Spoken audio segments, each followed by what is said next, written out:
眼下的美联储可谓是举步维艰。随着时局的发展，美国对中国的种种限制性措施作用越来越小，或许中美两国在金融领域的博弈将会提前迎来大结局。那么，美联储到底在这场金融博弈中使出了什么样的招数呢？为什么当今的美联储会变得如此窘迫呢？中国与美国之间的这场金融博弈又会以什么样的方式落下帷幕呢？众所周知，自从2022年3月开始，美联储就不断地提高利率，以便从全球各国的投资市场当中吸纳流动资金。这一系列的举动不仅使得包括中国在内的各国金融投资市场呈现出一片低迷的景象，也让美国社会自身饱受通货膨胀的困扰。前不久，美国的前总统特朗普与现总统拜登刚刚就2024年的总统大选举行了一次辩论活动。在这场活动上，主持人提出的第一个问题就与美国当前居高不下的通货膨胀率有关。因为人们发现，自从拜登允许美联储疯狂加息之后，美国社会中的商品价格普遍上涨了20%至30%，这样的情况已经严重影响了普通美国人的生活。在辩论的现场，拜登和特朗普都不得不对此现象做出解释。特朗普更是当场发下誓言称，他上任之后将会采取一系列的措施，降低美国社会的通货膨胀率，保障美国人民的基础生活。在这轮通货膨胀的危机面前，就连美国的知名企业99美分商店也未能幸免。这家企业此前就对外发布公告称，由于物价上涨的因素，这家企业将无法再继续为消费者提供廉价的商品了。为了保护企业形象，他们决定关闭全国的一部分门店，而这只是通货膨胀浪潮下美国企业接连倒闭现象的冰山一角罢了。事实上，不光是世界上其他国家的民族，美国的民众也因为通货膨胀深感苦恼。只是从当前美联储主席鲍威尔的表态来看，美国政府似乎还是没有要让美联储降息的意愿。而只要美联储维持一天的高利息，中国的投资市场就会持续保持低迷的景象。与此同时，美国也加强了对中国经济在其他方面的打击和排挤，力图拦停中国经济发展的浪潮。当前，面对美联储的金融镰刀，全球各国都被迫站在了一起，特别是中国和一些发展中国家，更是只能通过抱团取暖的方式来减少自身的经济损失。偏偏中国又是全世界第2大经济体和最大的发展中国家，这样的身份和这样的经济体量都极容易遭到美国的针对。于是，美国针对中国电动汽车产业和其他产业的打击策略接二连三地出现在了世人面前。但中国似乎早就料到了美国会使出这些招数，我国早就将电动汽车的生产线全部都转移到了墨西哥，直接从中国销往美国境内的电动汽车产品可谓是寥寥无几。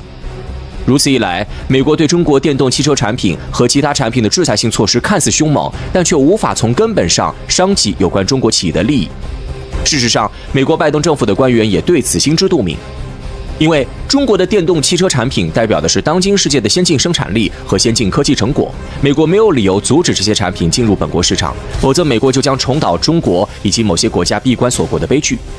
但是，美国的拜登政府又不得不对国内的政治同僚和选民们做出一个交代，所以他们才采取了这种雷声大雨点小的方式来针对中国。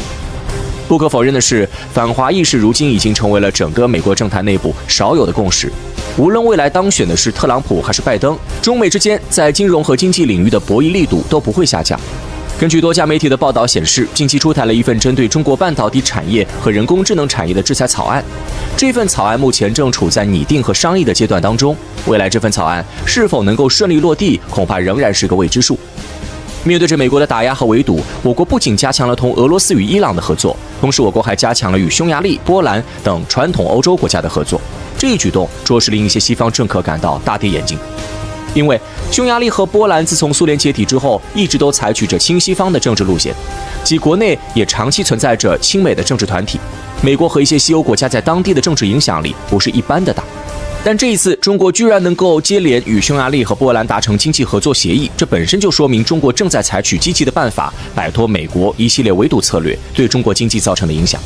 而且，中国还通过塞尔维亚这个欧洲的异类国家，打开了中欧双方交流的通道，这也算是从另一个方向打破了美国对中国所产生的经济负面影响。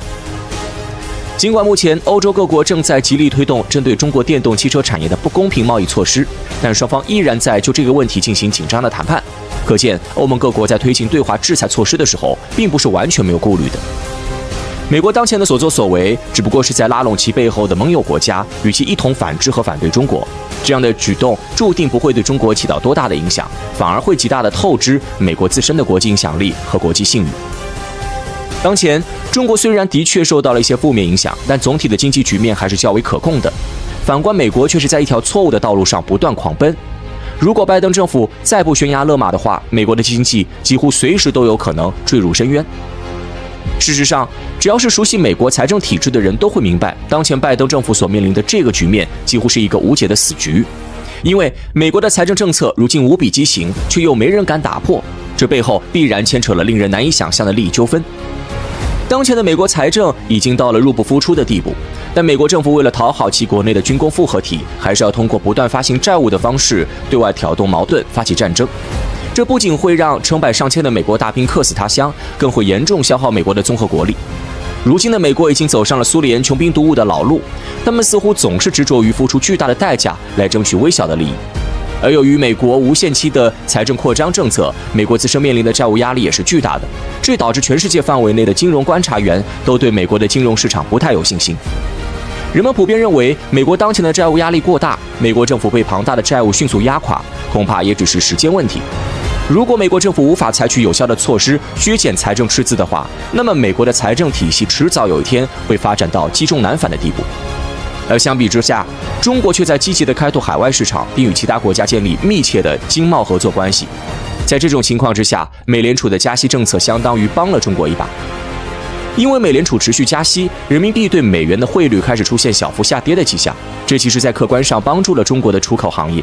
因为一旦本币出现下跌的迹象，该国的出口贸易就会迎来一段利好的时期。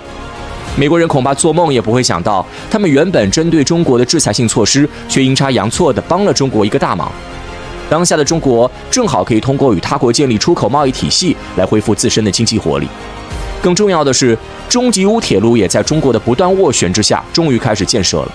一旦中吉乌铁路顺利向西延伸和运行，那么中国将可以打造出第二条连接中国与欧洲的陆上贸易通道。放眼整个人类历史，这都是一项足以载入史册的功绩。届时，以中国和阿拉伯世界为代表的发展中国家将会强势崛起，而以美国和某些西方国家为代表的发达国家将会逐渐在世界贸易体系中被边缘化。毫不夸张地说，中国的经济始终遵循着客观的发展规律以及自身的发展节奏，即便是在美国的强势打压之下，中国经济的发展脚步也并没有停滞不前。反而是美国无力解决自身面临的多重问题，即便是强如美国总统的政治人物，也只能够眼睁睁地看着美国的经济实力和政治影响力在一次又一次的错误中不断消逝。当下中美两国在经济和金融领域的博弈，其实反映出了两国对国际局势的不同判断，以及两国迥然不同的发展思路。但事实证明，拥有了5000年历史和文化积淀的中华民族显然更胜一筹。当前中美之间的这场金融博弈已经到了最为关键的时刻，任何一点风吹草动和细枝末节的动作都有可能改变这场博弈的整体走向。越是到了这个时候，双方就越不能够放松警惕。当下的局面常常被人们比作是黎明前的黑暗，但困难永远只是暂时的。我们完全有理由相信，中国经济的巨轮在克服了眼下的困难之后，一定能够驶向更加光明与繁荣的彼岸。全世界也将从中国的发展中不断地找到新的机遇。1945年2月，战争的硝烟正逐渐散去，雅尔塔皇宫里热闹非凡。这里是克里米亚半岛的北部，一场特殊会议即将召开。很快，3个男人现身，他们的名字注定会留在历史的书页上：罗斯福、丘吉尔与斯大林。在激烈的争论中，雅尔塔体系横空出世，新的秩序即将形成，而一场专属于日本的噩梦也在不知不觉间缓缓拉开了序幕。上世纪40年代中期，人类的一场浩劫终于要画上句号，仿佛小说的末尾，主角们竭尽全力打败反派。可实际上，在那些未尽的故事里，主角的生活仍要继续。比起众志成城的消灭反派，重建一个崭新的世界，或许更加困难。换言之，战争结束了，人们放下枪弹，开始思考新的问题：我们需要一个怎样的新世界？毫无疑问，秩序成为了关键词，而秩序的主导者便是即将胜利的一方——英国、美国与苏联。英国是上一任世界霸主，纵然实力大不如前，但威望仍在。美苏则是战后新崛起的强国，他们摩拳擦掌，跃跃欲试，想要从英国手中接过闪耀着光辉的权柄。在此背景下，雅尔塔会议召开了。纵观人类历史，这是一次极其重要的首脑会议。罗斯福、丘吉尔与斯大林齐聚一堂，他们所探讨的核心问题便是如何为世界规划新秩序。秩序与利益可以画上等号，说白了，这是一次分割利益的大会。在会议上，他们讨论德国、波兰与远东，也说起梦想中的联合国。会议结束后，三方签订了雅尔塔协议，至此，影响战后数年的雅尔塔体系正式确立。这一体系可分为4个部分，其中有2部分与德日两国有着直接关联。尽管会议举行时，德国与日本仍在战场上苟延残喘，但是大势已去，这2个国家的败局已经注定。身为战争的发起者，也是战争的失败方，日本与德国理应受到历史的审判与惩罚。因此，打败德日成为了雅尔塔体系构建的基础。当然，对于胜利者而言，这还远远不够，而法西斯主义与军国主义也需要被彻底埋葬。不仅如此，殖民地托管计划也是雅尔塔体系里重要的一环。殖民主义迎来了最后的世界末日。体系规定，各殖民国要慢慢撤出殖民地，将独立权还给那些被压迫的民族。当然，德国与日本是率先被开刀的2个殖民国家。除此之外，美苏英3国还重新划定了边界，将被法西斯国家占领的地区再次排序，为即将到来的新世界重塑力量格局。联合国的建设也逐渐走向正轨，具有现代政治色彩的大国一致原则也登上了历史的舞台。5大国的概念被首次提出，除了美苏英之外，中国与法国也成为了该组织的成员。历史的车轮缓缓运转，2战正式结束后，雅尔塔体系生效，而日本的噩梦也随之开始。对日本来说，雅尔塔体系就是牢牢钉在额头上的一道紧箍咒，令日本叫苦连连，却动弹不得，足足被压制了半个世纪都无法翻身。在这个问题上，日本与德国的情况又截然不同。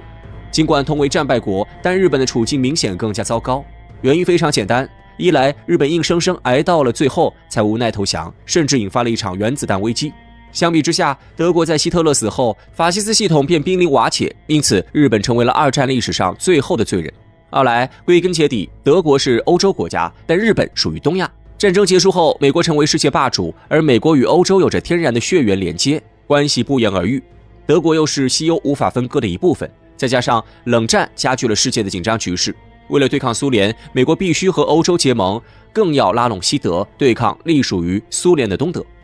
种种原因叠加，德国与日本的战后境遇便天差地别。对日本来说，雅尔塔体系首先剥夺了日本政治上的完整性。换言之，日本名义上依旧是独立的主权国家，可实际上早就因这套体系沦为了美国的附庸。相比之下，德国并不是直接与美国产生紧密联系，而是在欧洲各国的大队伍里与美国交往，美国所带来的冲击力自然有所削弱。在军事上，顺应雅尔塔体系的要求，为了防止军国主义卷土重来，日本只能拥有自卫队，这意味着国家的军事体系被拆分解构，日本唯有顺理成章地依附美国，成为美国亚洲战略里的一颗棋子。而这种政治上的拆分，最终完完全全反馈在了经济上。战后，日本的经济并没有一蹶不振，而是在美国的帮助下，以惊人的速度完成了重建，甚至迎来了令人艳羡的黄金时代。然而，花团锦簇的背后却是暗流涌动，危机重重。美国之所以帮助日本，自然不是大发善心，而是别有图谋。美国需要日本成为一柄最锐利的剑，深深刺穿在东亚的心脏上，阻断苏联的扩张之路。俗话说，以此兴者，必以此亡，这便是美日经济关系的最好写照。美国既然有能力将日本捧上神坛，为其缔造奇迹，就同样有能力剥夺日本所拥有的一切，让日本重重地摔回谷底。上世纪80年代，当日本经济一飞冲天，甚至在半导体等领域有了赶超美国的架势后，于是美国果断出手，打压日本的高精尖行业，利用种种手段死死压制住日本，造成了一系列连锁反应。随后，日本经济出现动荡，泡沫彻底破碎，整个国家陷入了前所未有的失落与彷徨。这些遭遇都是雅尔塔体系的后遗症。半个世纪全方位压制，日本的憋屈不难想象。纵然90年代初苏联解体，雅尔塔体系破碎，它的影响力也依旧存在。直到今天，多极化的浪潮滚滚向前，美国的地位岌岌可危，但美国对日本的控制依旧铭刻在了骨子里。对日本来说，听命于美国，受制于美国，已经成为了一种难以逆转的惯性。由此可见，雅尔塔体系威力之强大。但是有这样一个国家，偏偏只用了3年的时间，便摆脱了雅尔塔体系的束缚。这个国家就是中国。那么，中国到底做了什么，又为何能成为那个特例呢？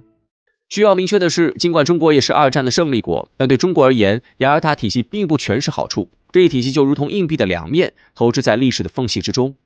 比如，雅尔塔体系一边承认了中国的大国地位，一边又损害了中国的主权完整。按照体系规定，东北、台湾、澎湖列岛将被归还给中国。但是，关于港澳问题，为了维护英国的利益，雅尔塔体系只字未提。曾经私自独占的外蒙古也只能维持现状。不仅如此，苏联还在一定程度上继承了俄国的领土政策，拿走了库页岛南部的归属权，更要求中国继续出租旅顺港给苏联充当海军基地。总而言之，雅尔塔体系从表面上解决了问题，可实际上为中国未来的发展埋下了重重隐患。按照雅尔塔体系的规划，美国将继续支持国民党政府，确保蒋介石的统治地位。正因如此，蒋介石才会急不可耐地发动国共内战，想要借着美国的势力一举消灭中共。倘若计划顺利进行，那么中国很有可能会成为下一个日本。可是，美国万万没想到，国民党输掉了内战。而中共的强势登台也成为了中国打破雅尔塔体系束缚的关键。其实，当时不光美国想要帮助国民党，就连苏联的对华政策也因雅尔塔体系发生了微妙的改变。在局部上，苏联秉持着社会主义老大哥的姿态，声援中共；可在整体上，苏联又与蒋介石签订了友好同盟条约。尽管美苏是争霸关系，但是雅尔塔体系中却蕴含着他们共同的利益。因此说到底，苏联并不是倾向国民党，而是想要最大限度维护雅尔塔体系。在大国的设想里，无论美国与苏联之间爆发怎样的矛盾，都应当在雅尔塔体系的框架下进行。维护这一体系，就是将世界牢牢锁定在两极格局之下。唯有如此，才能确立美苏的统治地位。但中共的胜利粉碎了美苏两个大国的计划，于是第三条道路开始渐渐浮现。除了美国与苏联之外，世界出现了另一种全新的可能，那便是独立自主的发展，不依附任何大国。尤其是上世纪80年代，中国历经坎坷，终于迈向了改革开放之路，又给了雅尔塔体系一记重创。改革开放下的中国是自己在摸着石头过河，中国所拥有的一切都凭借着自己的双手奋斗而来。正因如此，美国无法像牵制日本那样对中国进行全方位制裁。从体系确立到新中国成立，前后不到3年时间，中国就用非凡的姿态给了所谓的大国一记响亮的耳光。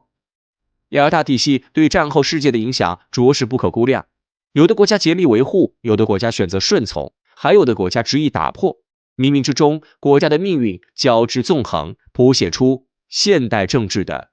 精彩篇章。